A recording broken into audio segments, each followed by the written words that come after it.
बच्चों, आज का जो पाठ सरिता जी ने पढ़ा, मौन, और आप कितना मौन रहते हो यहाँ पे बैठ के, ये तो आप अपने आप को देख ही सकते हो, तो बताने की ज़रूरत तो फिलहाल है नहीं। अच्छा, आध्यात्मिक जागृति सेवा केंद्र रखा क्यों गया, इसका उद्देश्य क्या है? सिर्फ और सिर्फ ये है कि हमको बच्चा ये सच्चा, ये जो लोगों को हम देखते हैं ना, इतना कष्ट होता है। जैसे रास्ते में जा रहे हैं, आप साइकिल लेके जा रहे हो, 20 सड़क पे ऐसे साइकिल खड़ी कर दिए, ठीक। अब कोई जाए आए ना आए उससे हमसे मतलब नहीं, हमारा काम बने। आपको कैसे सच्चा नागरिक बनना है, इसीलिए इसी पाठ को यहाँ पढ़ाने के लिए सरिता जी दिन रात एक कर रही हैं आप लोगों के लिए, ठीक। उसका मेन उद्देश्य सिर्फ है कि आप बच्चे अच्छे नागरिक बन सको।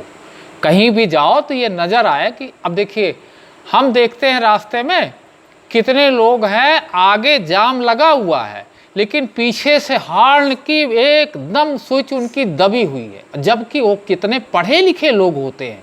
उनको देख कर के हैरत होती है कि ये कैसे पढ़े लिखे लोग हैं, आगे देख रहे हैं कि जाम लगा हुआ है तो हॉर्न आप क्यों बजा रहे हैं? आप बताइए, हॉर्न बजाने का कोई औचित्य नहीं है। लेकिन क्योंकि उनको आध्यात्म का बिल्कुल जरा सा भी ज्ञान नहीं है, वो इस पे अनभिज्ञ हैं, वो केवल पढ़े लिखे हैं, लेकिन उनको ये नहीं मालूम है कि इस हॉर्न से कितना नुकसान किसी का होगा।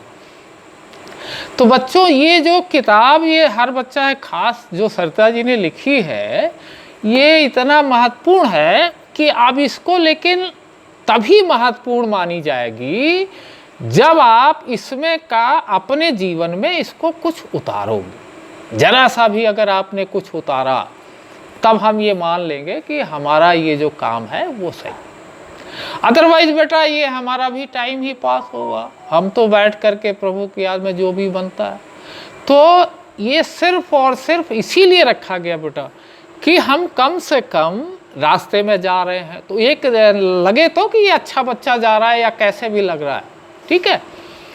तो अब उसमें हमने देखा, कई लोगों को देखते हैं और इतने पढ़े लिखे लोगों को देखते हैं कि जिस रास्ते, जैसे मान लीजिए ये सड़क है, वो गाड़ी ले गए मोटरसाइकिल और बीचों बीच में खड़ी कर दी, और जब उधर से कोई गाड़ी आएगी, हॉर्न बजाएगी, तब वो वहाँ से फिर आ करके फिर गाड़ी हटाएंगे। आप बताओ कहाँ की बुद्धिमानी है वो?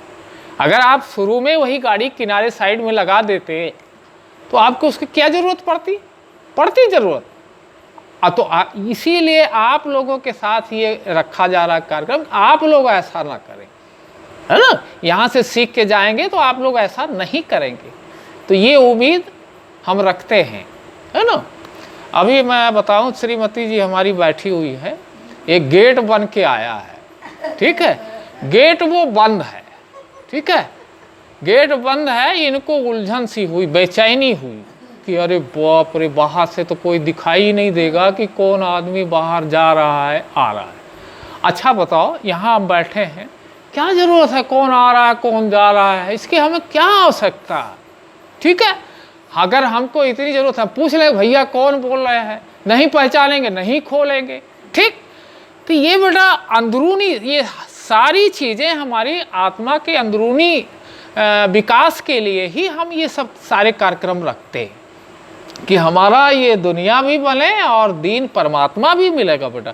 ईश्वर आपके पूजा का भूखा नहीं है कि वो कहे आपसे कि आके मेरी पूजा करिए, लेकिन आपको अपना जीवन तो सही जीने के लिए तो आपको तरीका चाहिए ना।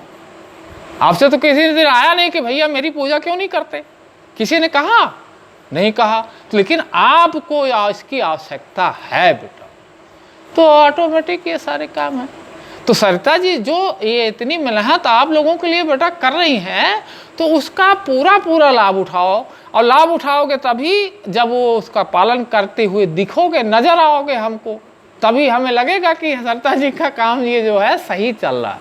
अदरवाइज अगर हमने आपको भी देखा कि साइकिल गए और बाजार में से खड़ी कर दिए, तो आज सेम आपको जैसे और दुनिया वैसे आप हैं, तो क्या फर्क पड़ता है। परमात्मा तू ही है, तेरी इच्छा